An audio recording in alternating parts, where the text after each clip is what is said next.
ओम शांति। आज के बाबा के मधुर महावाक्य हैं।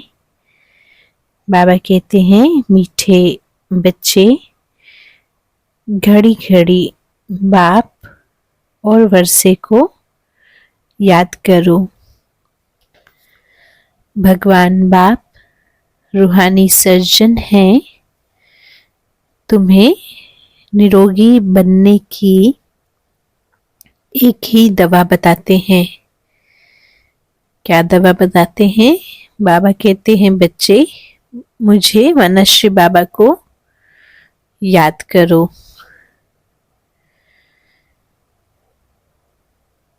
आज बाबा ने प्रश्न पूछा है,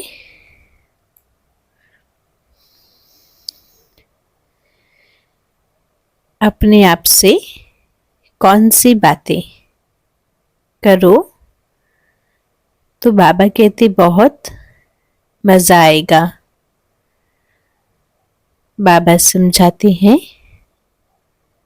अपने आप से बातें करो। इन आंखों से जो कुछ भी देखते हैं,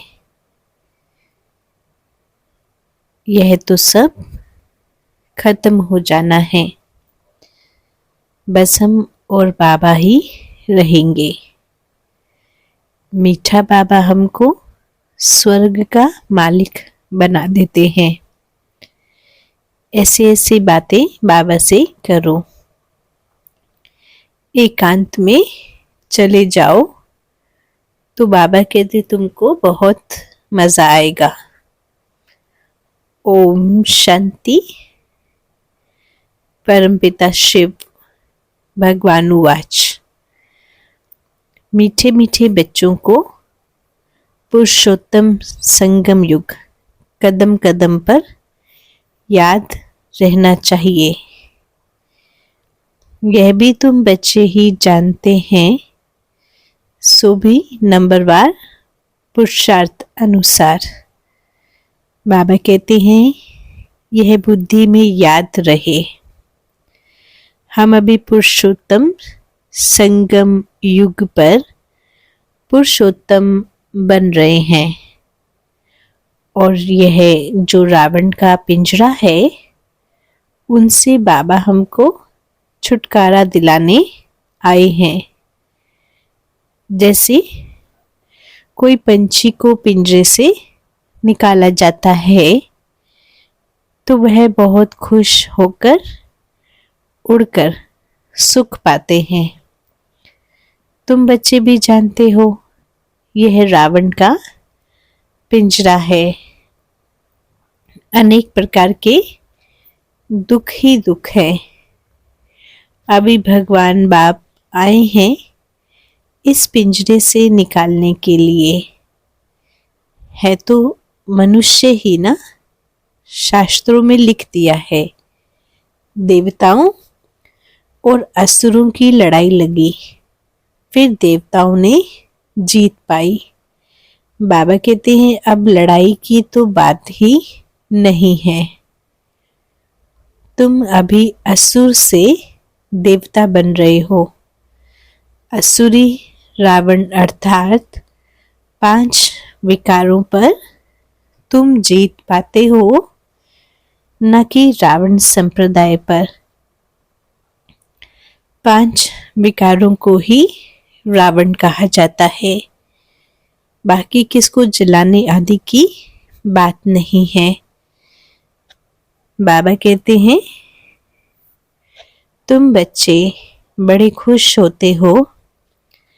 अभी हम ऐसी दुनिया में जा रहे हैं जहाँ ना तो गर्मी है ना वहाँ सर्दी है।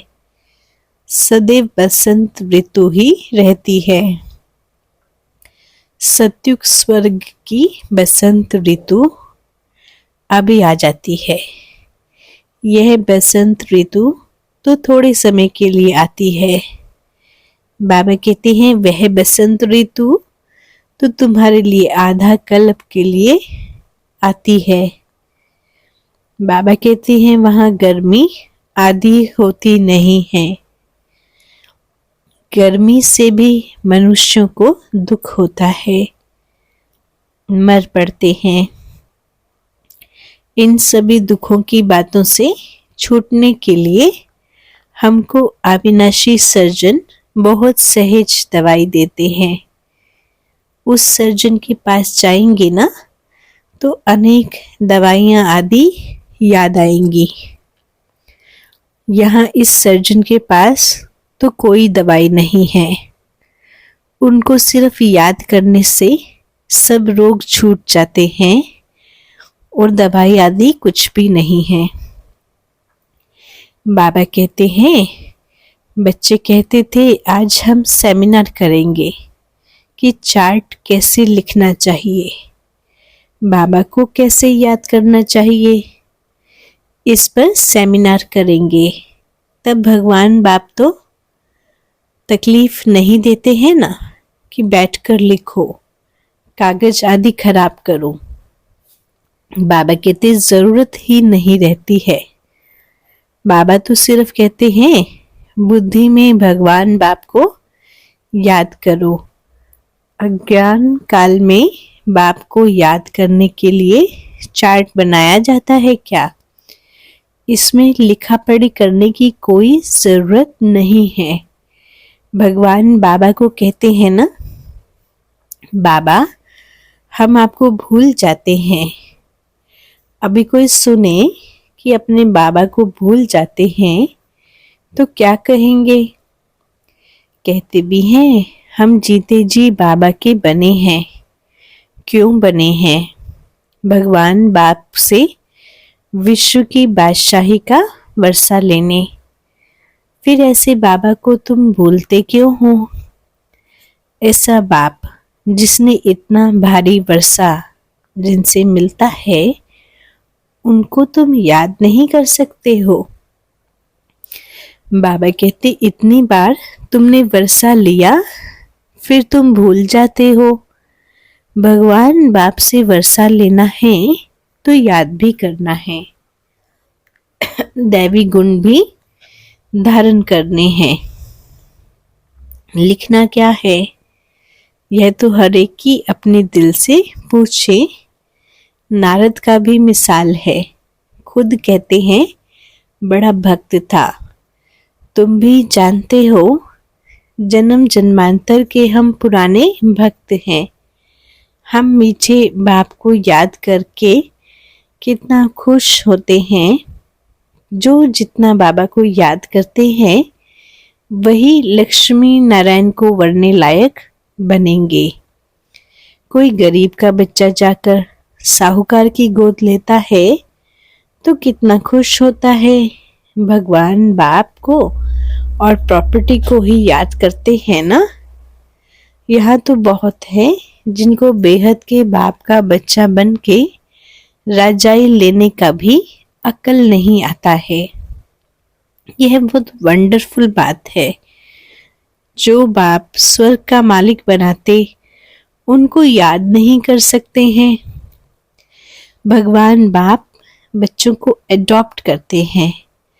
ऐसे बाबा को याद नहीं करना यह तो वंडरफुल बात है। घड़ी घड़ी बाप और वर्षा प्रॉपर्टी याद आना चाहिए। बाबा तो कहते हैं मीठी मीठी सिकिला दे बच्चों, तुमने बुलाया ही है बाबा को एडॉप्ट करने के लिए। भगवान बाप को बुलाया जाता है ना। बाप ही स्वर्ग की स्थापना करते हैं, स्वर्ग का वर्षा देते हैं। तुम पुकारते भी हो बाबा हम पतितों को आकर गोद में लो। आपे ही कहते हो ना हम पतित कंगाल छीछी वर्थ नोटा पैनी हैं। बेहद के बाबा को तुम भक्ति में भी पुकारते रहते हो। अब भगवान बाबा कहते हैं भक्ति मार्ग में भी तुमको इतना दुख नहीं था। अभी तो मनुष्यों को कितना दुख आता है ना। भगवान बाप आया है तो जरूर विनाश का भी समय होगा। तुम जानते हो इस लड़ाई के बाद फिर कितने जन्म कितने वर्ष लड़ाई का नाम ही नहीं रहेगा। कभी लड़ाई लगेगी नहीं, ना कोई दुख रोग आदि का नाम होगा। अभी तो कितनी ढेर बीमारियां हैं। भगवान बाबा कहते हैं, मीठे बच्चों, हम तुमको सभी दुखों से छुड़ा देंगे। तुम याद ही करते हो ना, हे भगवान, अगर हमारे दुख हरो, सुख शांति दो। यह दो चीजें हर एक मांगते हैं ना। यहाँ पर है अशांति। शांति के लिए जो राय देते हैं उन्हों को प्राइज मिलती रहती है। बेचारों को मालूम ही नहीं कि शांति किसको कहा जाता है। शांति तो मीठे बाप के सिवाय और कोई के द्वारा मिल नहीं सकती। कितनी तुम मेहनत करते हो समझाने की, फिर भी समझते ही नहीं है। तुम गवर्नमेंट को भी लिख सकते हो, मुफ्त क्यों पैसा बर्बाद करते हो। शांति का सागर तो एक ही बाप है, वही तो विश्व में शांति स्थापन करते हैं। गवर्नमेंट के हैंड्स को अच्छे अच्छे कागज पर रॉयल्टी से चिट्ठी लिखनी चाहिए। कोई अच्छा कागज देखकर समझते हैं कि शायद यह किसी बड़े आदमी की चिट्ठी है। बोलो, विश्व में शांति जो तुम कहते हो ना, आगे कब हुई है जो फिर उस प्रकार मिले? जरूर कभी मिली होगी, तुमको मालूम है। तुम तिथि तारीख सब लिख सकते हो। भगवान बाप ने ही आकर विश्व में शांति सुख स्थापन किया था। वह सत्युग का समय था। यह लक्ष्मी नारायण है डिनाइसिटी की निशानी। ब्रह्मा और तुम ब्राह्मणों के पाठ का किसको पता नहीं है? मुख्य पाठ तो ब्रह्मा का है ना। वही रथ बनते हैं जिस रथ के द्वारा भगवान बाप इतना कार्य करते हैं। नाम ही है पद्मा पदम भाग्यशाली रथ। विचार करो कैसे किसको समझाएं। मनुष्यों को कितना नशा है। अभी तुमको बाबा का ही परिचय देना है। ज्ञान तो है ना, सिर्फ ज्ञान सागर बाबा के पास। वह जब आए तब आकर देवे, तब तक ज्ञान तो कोई दे नहीं सकते हैं। भक्ति तो सब भक्त करते ही रहते हैं। ज्ञान एक ही भगवान बाबा देते हैं। बाबा कहते हैं, ज्ञान का स्थायी पुस्तक कोई बनता नहीं है। ज्ञान तो कानों से ही सुनना होता है। यह किताब आदि जो तुम रखते हो, बाप कहते ये सब तो टेम्परेरी है, यह भी सब खत्म हो जाएंगे। तुम नोट्स लिखते हो ना, यह भी खत्म हो जाने हैं। यह सिर्फ अपने पुरुषार्थ के लिए है। बाबा कहते हैं, टॉपिक्स की लिस्ट बनाओ तो याद में आएगा, परंतु यह तो जानते हो यह पुस्तक आदि कुछ भी नहीं रहेगा। तुम्हारी बुद्धि में सिर्फ याद ही चल पड़ेगी। आत्मा बिल्कुल भगवान बाप जैसी भरपूर हो जाती है।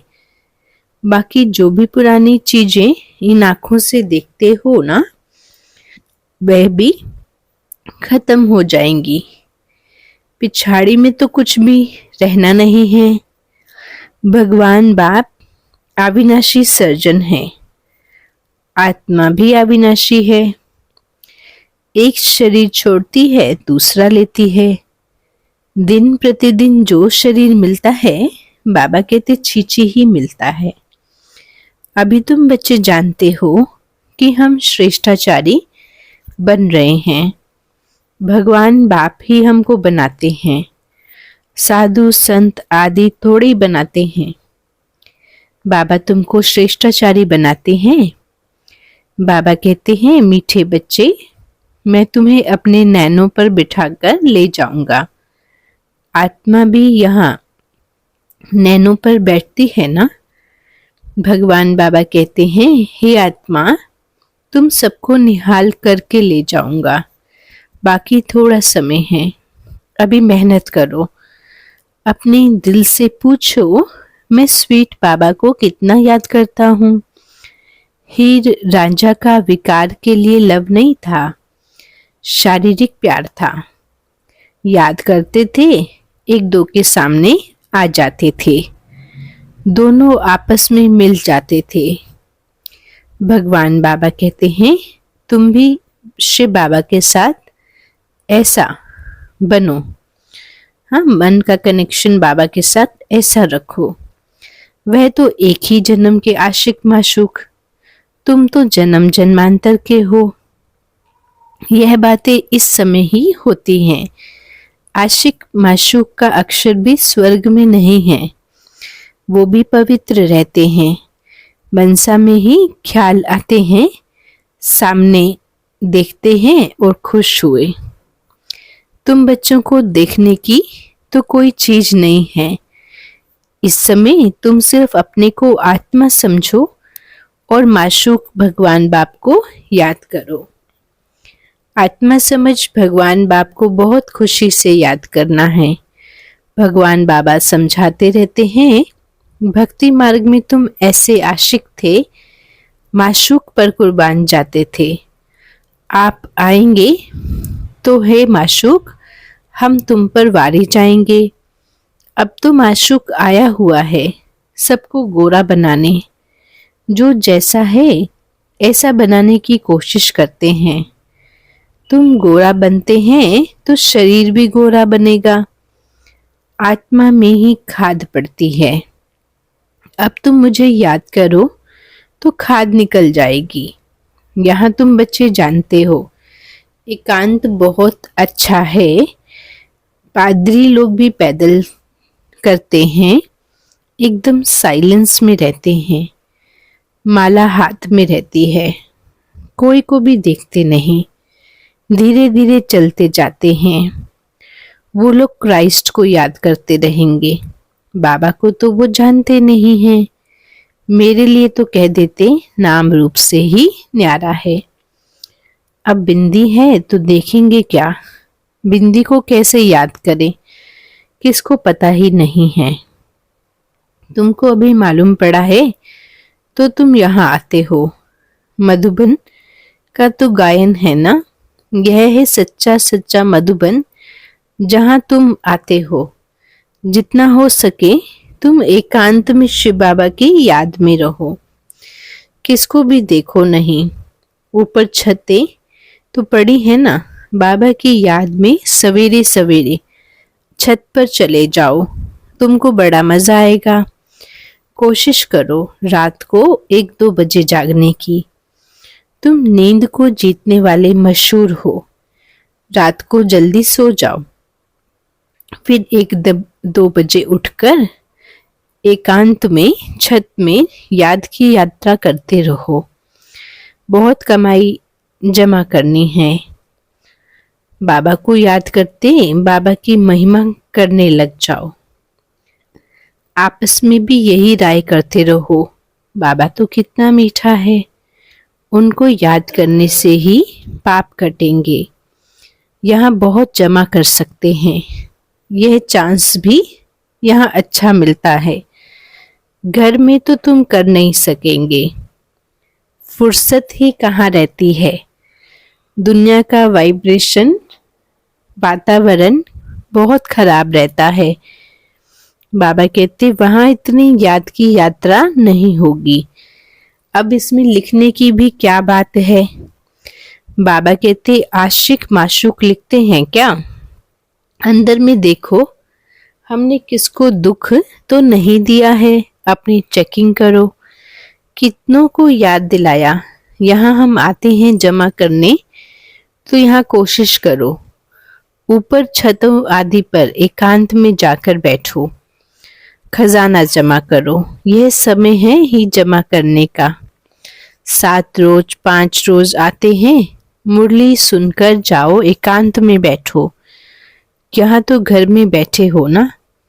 भगवान बाप को याद करो, तो कुछ तुम्हारा भाग्य जमा हो जाए। बहुत माताएं बांधेलियां हैं, याद करती हैं, शिव बाबा बंधन से छुड़ाओ। विकारों के लिए कितना मारते हैं, खेल दिखाया है ना। द्रौपदी का चीरहरण। तुम सब द्रौपदियां हो ना, तो भगवान बाप को याद करते रहना है। बाबा युक्ति तो बहुत बतलाते हैं, इसमें स्नान आदि की भी बात नहीं रहती है। हाँ, पखाना जाना होता है तो स्नान जरूरी है। मनुष्य तो स्नान के समय भी किसी देवता या भगवान को याद करते हैं। मुख्य बात है याद की।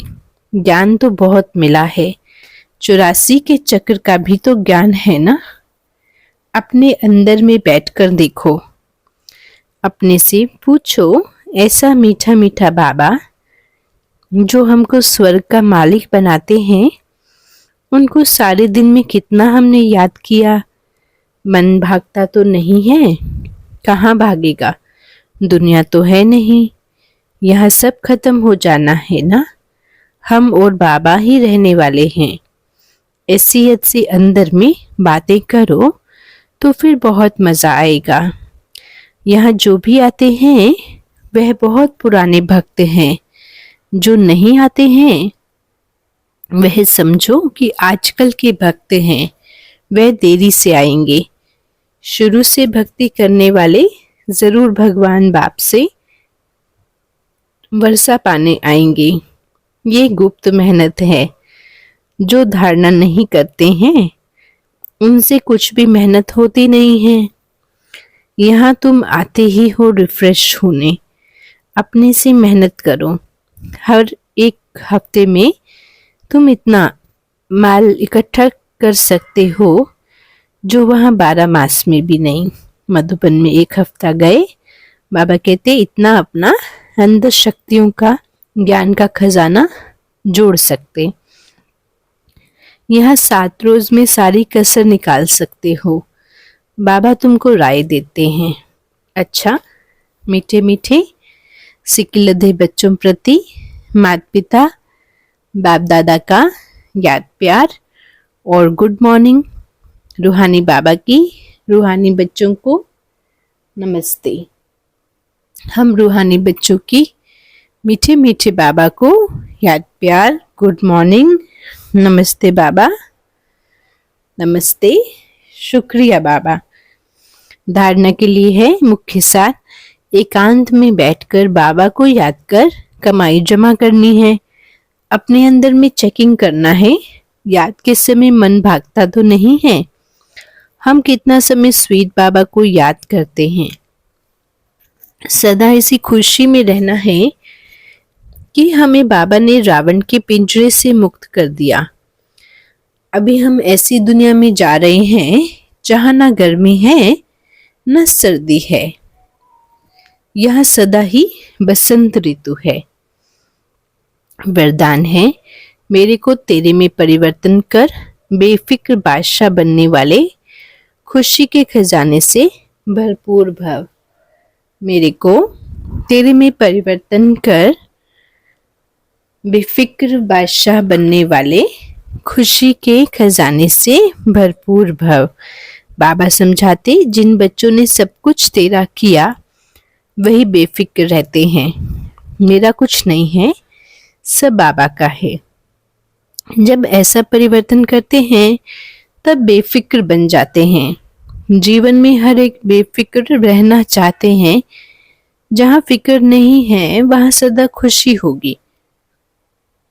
तो तेरा कहने से, बेफिक्र बनने से खुशी के खजाने से भरपूर हो जाते हैं। आप बेफिक्र बादशाहों के पास अनगिनत अखूट अविनाशी खजाने हैं जो सतयुग में भी नहीं होंगे। स्लोगन है, खजानों को सेवा में लगाना अर्थात जमा का खाता बढ़ाना।